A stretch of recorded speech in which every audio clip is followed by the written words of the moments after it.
Hello दोस्तों, welcome back to our Polytechnic Chemical Group. In this lecture we are going to learn all about the nylon 6 and nylon 66 या फिर उससे nylon 66 बोला जा सकता है।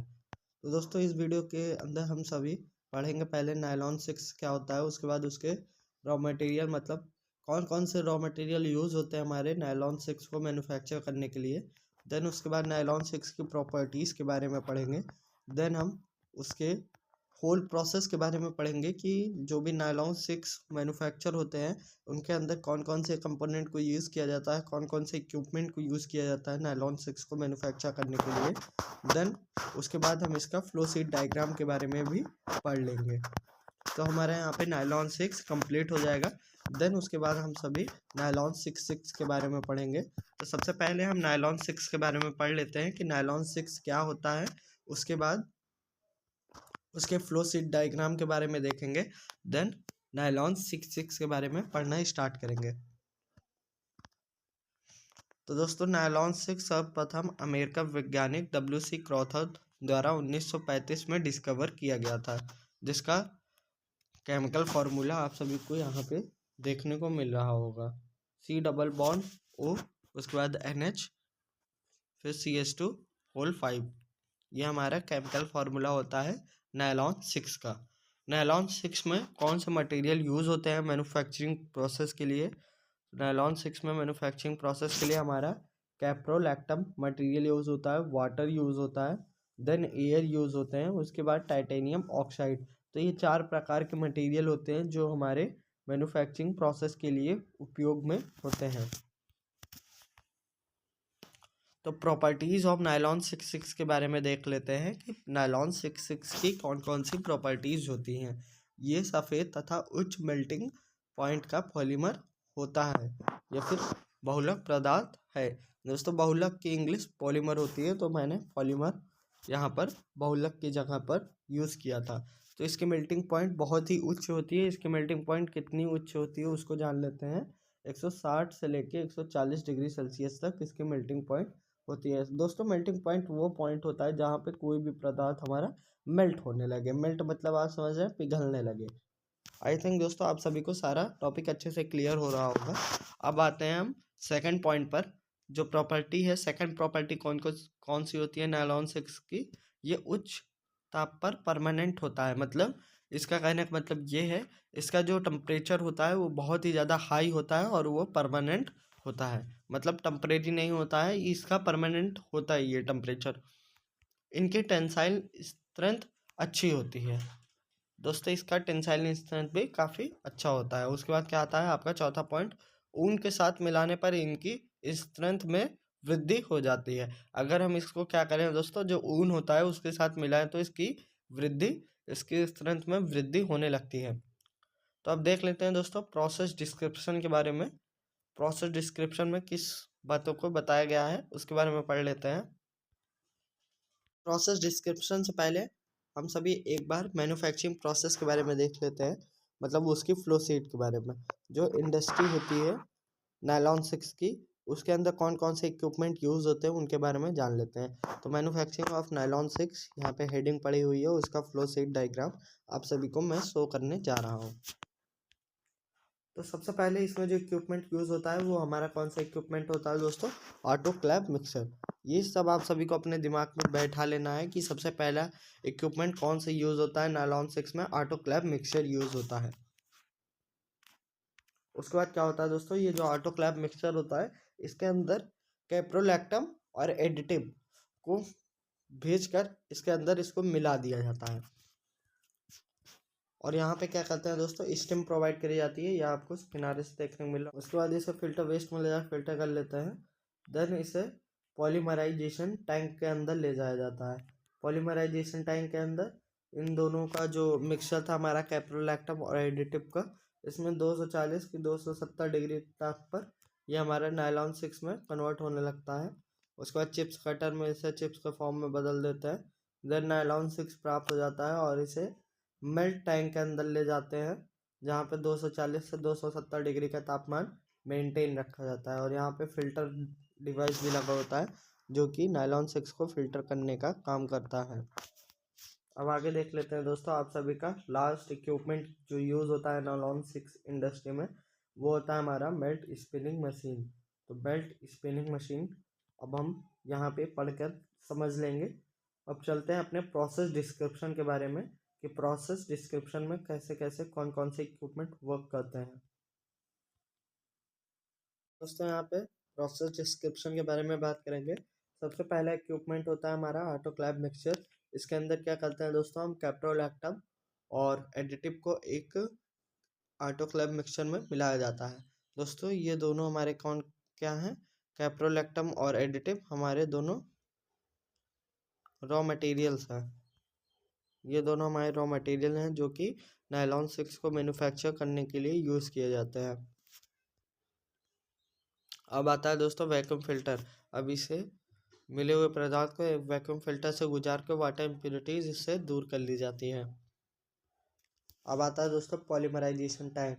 अब इस मिश्रण को एक बड़े पॉलीमराइजेशन टैंक में भेज दिया जाता है। यह मिश्रण को 240 डिग्री सेल्सियस से 270 डिग्री सेल्सियस पर नायलॉन 6 में परिवर्तित हो जाता है। जैसे कि मैंने आप सभी को फ्लो शीट डायग्राम में बताया था, नायलॉन 6 में परिवर्तित हो जाता है तथा यह प्रोसेस पॉलीमराइजेशन कहलाता है। तो यहाँ पे जो हमारा नायलॉन 6 है, जब वो मतलब जो मिश्रण था वो नायलॉन 6 में परिवर्तित हो जाता है, मतलब बदल जाता है 240 से 270 डिग्री तापमान पर, तब ये प्रोसेस हमारा पॉलीमराइजेशन प्रोसेस कहलाता है। अब आता है नेक्स्ट पॉइंट चिप्स कटर का। यह नायलॉन 6 को एक चिप्स कटर से गुजारते हैं। क्या करते हैं दोस्तों, ये जो नायलॉन 6 है इसे हम क्या करते हैं, एक चिप्स कटर से गुजारते हैं, जहां नायलॉन 6 चिप्स के टर्म में या फिर चिप्स के फॉर्म में प्राप्त होता है। अब आता है दोस्त मिल्क टैंक की बात। मिल्क टैंक क्या होता है, इस चिप्स को आगे मिल्क टैंक में भेजकर पिघला दिया जाता है। इस टैंक के ऊपर से इंटू गैस के प्रेशर भेजे जाते हैं। Melt spinning machine. Melt spinning machine का कार्य मैंने आप सभी को फ्लो शीट डायग्राम में नहीं बताया था।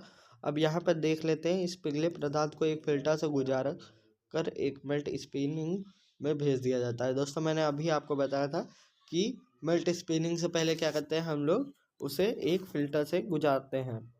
उसके बाद क्या होता है, यहाँ पिघला द्रव छोटे छोटे रेशों में परिवर्तित हो जाता है, जिसे इकट्ठा कर लेते हैं। और वही जो हमारा इकट्ठा हुआ द्रव्य है छोटे छोटे रेशों में, उसे हम नायलॉन 6 के नाम से जानते हैं।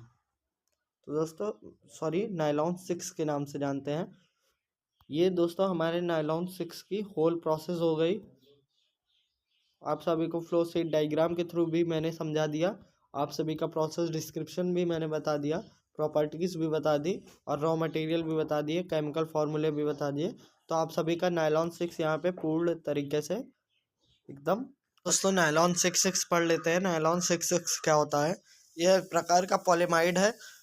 यह दो मोनोमर हेक्सामेथिलीन डाइमाइन तथा एडिपिक एसिड से बना होता है।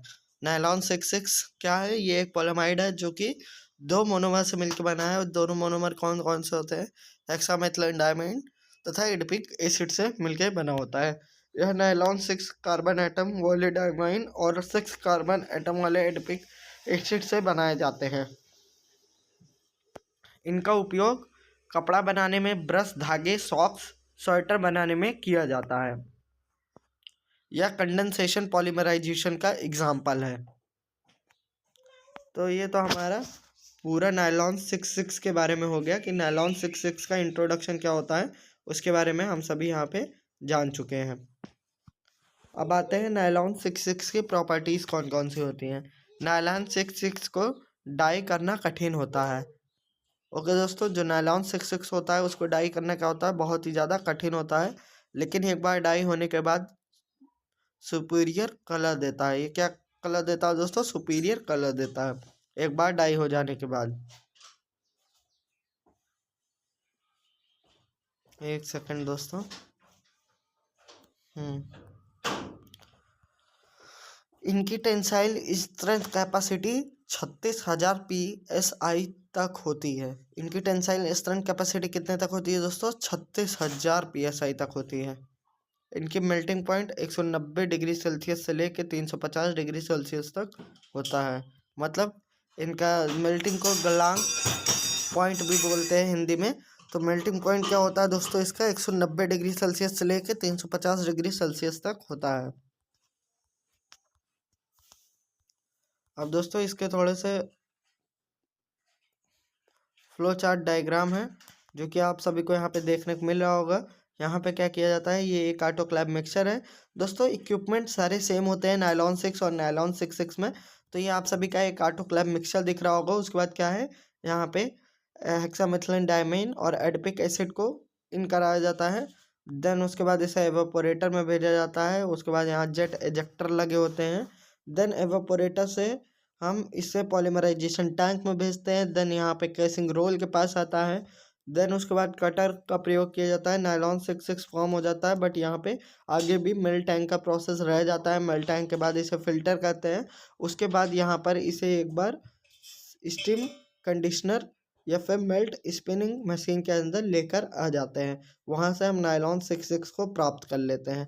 तो दोस्तों ये तो हो गया हमारा फ्लो शीट डायग्राम के बारे में। अब चलते हैं प्रोसेस डिस्क्रिप्शन के बारे में कि कैसे कैसे वर्क एक्चुअली होता है। तो सबसे पहला आता है आप सभी का ऑटोक्लेव मिक्सचर। ऑटोक्लेव मिक्सचर के अंदर क्या होता है दोस्तों, एडिपिक एसिड और हेक्सामेथिलीन डायमीन के एक ऑटोक्लेव में एसिटिक एसिड के साथ अच्छे से मिलाते हैं। क्या कहते हैं दोस्तों, ऑटोक्लेव मिक्सचर के अंदर एडिपिक एसिड और हेक्सामेथिलीन डायमीन को एक ऑटोक्लेव में एसिटिक एसिड के साथ मिला देते हैं। अब आता है दोस्तों एवापोरेटर की बात। एवापोरेटर क्या करता है, एसिटिक एसिड इस मिश्रण को पीएच मान 7 से 8 बनाए रखता है, जिससे मिश्रण से जल को घटाने के लिए एवापोरेटर में भेज देते हैं। जल को हटाने के लिए दोस्तों क्या करता है दोस्तों, एक बार फिर से समझ लेते हैं। ऑटोक्लेव मिक्सचर में क्या होता है, एडिपिक एसिड और हेक्सामेथिलीन डायमीन को ऑटोक्लेव मिक्सचर के अंदर इन कराया जाता है एसिटिक एसिड के साथ में। उसके बाद क्या होता है दोस्तों, एवापोरेटर की बात कर लें। एसिटिक एसिड इस मिश्रण का पीएच मान 7 से 8 बनाए रखता है। इस मिश्रण को जल से हटाने के लिए एवापोरेटर में भेजा जाता है। मतलब ये जो हमारा एडिपिक एसिड और हेक्सामेथिलीन डायमीन का जो मिक्सचर था उसमें क्या था, जल का कुछ मात्रा था, तो उसे हम क्या करते हैं, एवापोरेटर के अंदर हटाया जाता है। अब आता है दोस्तों पॉलीमराइजेशन टैंक। पॉलीमराइजेशन टैंक का प्रयोग किस लिए किया जाता है ये देख लेते हैं। यह मिश्रित पदार्थ अब एक पॉलीमराइजेशन टैंक में भेजा जाता है जिसका तापमान 260 डिग्री तक होता है तथा इसमें step to step condensation polymerisation process पूर्ण होता है और नायलॉन 6 टैंक के बॉटम से प्राप्त कर लेते हैं। अब आता है दोस्तों केसिंग रोल के बारे में। केसिंग रोल क्या होता है इसके बारे में जान लेते हैं। इस पदार्थ को केसिंग रोल से गुजारते हैं जहां पानी अलग कर दिया जाता है। जो हमारा पदार्थ है उसे हम क्या करते हैं, केसिंग रोल से गुजार लेते हैं जहाँ पे पानी अलग कर लिया जाता है और आगे कटर में भेजकर छोटे छोटे टुकड़ों में काट लिया जाता है। फिर आता है दोस्तों मिल टैंक की बारी। मिल टैंक के अंदर क्या होता है इसको जान लेते हैं। नायलॉन 6 के धागा प्राप्त करने के लिए इस पदार्थ को पहले मिल टैंक में N2 प्रेशर के साथ हीट करके पिघलाते हैं और आगे पिघले पदार्थ को मिल्ट स्पिनिंग मशीन में भेजकर नायलॉन 6 का रेशा प्राप्त कर लेते हैं। आई थिंक दोस्तों आप सभी को सब कुछ समझ में आया होगा। अगर नहीं समझ में आया तो वीडियो को एक बार फिर से रिपीट करके देख लीजिएगा। 100% आप सभी को समझ में आ जाएगा। ये आप सभी का क्या था, एक सेकंड दोस्तों मैं आप सभी को इसको दिखा देता हूँ अच्छे से क्लियर हो जाए। ये आप सभी का फ्लो शीट डायग्राम था। किस चीज़ का फ्लो शीट डायग्राम था, नायलॉन 6 का। तो आप इसका स्क्रीनशॉट ले लीजिए, बाद में जूम करके आप इसको बना भी सकते हैं। थैंक यू दोस्तों, इस वीडियो में बस इतना ही। मिलते हैं अगले वीडियो में, तब तक के लिए जय हिंद जय भारत।